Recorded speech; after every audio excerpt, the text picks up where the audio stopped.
মই শ্ৰী হিমন্ত বিশ্ব শৰ্মা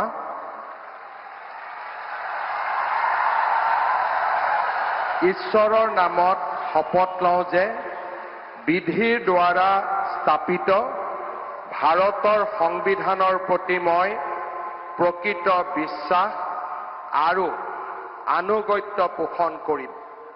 মই ভাৰতৰ সাৰ্বভৌমত্ব আৰু অখণ্ডতা অক্ষুণ্ণ ৰাখিম। মই অসমৰ মুখ্যমন্ত্ৰী হিচাপে মোৰ কৰ্তব্য বিশ্বস্ততাৰে আৰু শুদ্ধ অন্তঃকৰণেৰে সম্পাদন কৰিম আৰু মই ভয় বা পক্ষপাত, অনুৰাগ বা বিদ্বেষ নোহোৱাকৈ সংবিধান আৰু আইন